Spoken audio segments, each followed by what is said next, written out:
श्रीमद् भागवत भगवान की जय। श्रीमद् भागवत भगवान के 70वें अध्याय का महात्म्य नमः। श्री महादेव जी कहते हैं, पार्वती 16वें अध्याय का महात्म्य बतलाया गया। अब 70वें अध्याय के अनंत महिमा श्रवण करो। राजा खड्गबाहु के पुत्र का दुःशासन नामक एक नौकर था। वह बड़ी खोटी बुद्धि का मनुष्य था। एक बार वह मंडलिक राजकुमारों के साथ बहुत धन की बाजी लगाकर हाथी पर चढ़ा और कुछ ही कदम आगे जाने पर लोगों के मना करने पर भी वह मूढ़ हाथी के प्रति जोर जोर से कठोर शब्द करने लगा। उसकी आवाज़ सुनकर हाथी क्रोध से अंधा हो गया और दुःशासन पैर फिसल जाने के कारण पृथ्वी पर गिर पड़ा।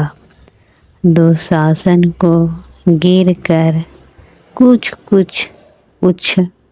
उच्छ्वास लेते देख काल के समान निरंकुश हाथी ने क्रोध में भरकर उसे ऊपर फेंक दिया। ऊपर से गिरते ही उसके प्राण निकल गए।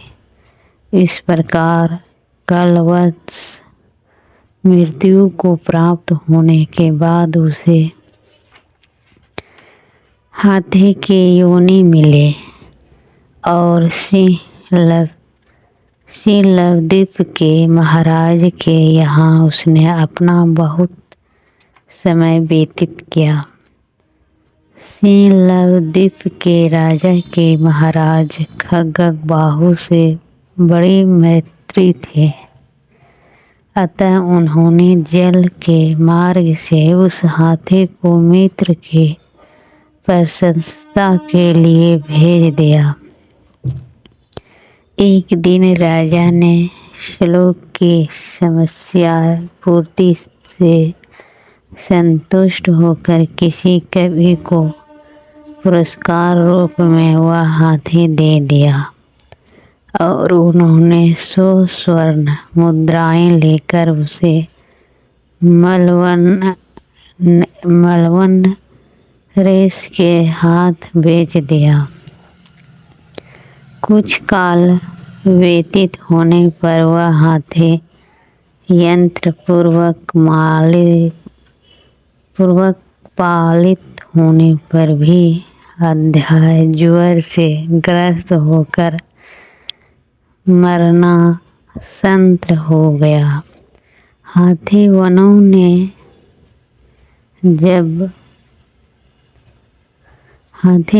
ने जब उसे ऐसी शोचनीय अवस्था में देखा तो राजा के पास जाकर हाथी का हित के लिए शीघ्र ही सारा हाल कह सुनाया।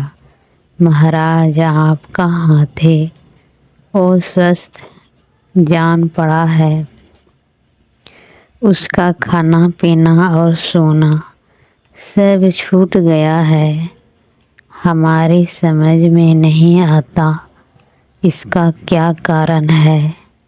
हाथी वालों का बताया हुआ समाचार सुनकर राजा ने हाथी के रोग को पहचानने वाले चिकित्सा कुशल मंत्रियों के साथ उस स्थान पर पदार्पण किया जहाँ हाथी ज्वरग्रस्त होकर पड़ा था। राजा को देखते ही उसने ज्वर जनित वेदना को भूलकर संसार को आश्चर्य में डालने वाले वाणी में कहा, संपूर्ण शास्त्रों के ज्ञाता, राजनीति के समुद्र, शत्रु समुदाय को परास्त करने वाले तथा भगवान विष्णु के चरणों में अनुराग रखने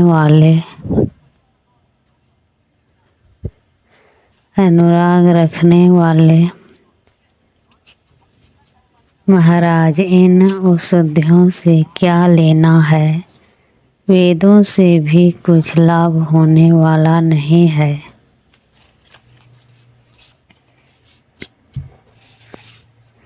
दान और जप से भी क्या सिद्ध होगा? आप कृपा करके गीता के 17वें अध्याय का पाठ करने वाले किसी ब्राह्मण को बुलाइए। हाथी के कथनानुसार राजा ने सब कुछ वैसा ही किया। तदंतर गीता पाठ करने वाले ब्राह्मण ने जब उत्तम जल को अभिमंत्रित करके उसके ऊपर डाला, तब दुशासन गज योनि का परित्याग करके मुक्त हो गया। राजा ने दुशासन को दिव्य विमान पर आरूढ़ एवं इंद्र के समान तेजस्वी देखकर पूछा, तुम्हारे पूर्व जन्म में क्या जाति थी? क्या स्वरूप था? कैसे आचरण थे? और किस कर्म से तुम यहाँ हाथी होकर आए थे? ये सारी बातें मुझे बताओ। राजा के इस प्रकार पूछने पर संकट से छूटे हुए दुशासन ने विमान पर बैठे ही बैठे स्थिरता के साथ अपना पूर्व जन्म का उपयुक्त समाचार यथावत कह सुनाया। तत्पश्चात नरश्रेष्ठ मलवन नरेश भी गीता का 17वें अध्याय का पाठ करने लगे। इससे थोड़े ही समय में उनकी मुक्ति हो गई। इसी प्रकार 17वें अध्याय पूरा हुआ।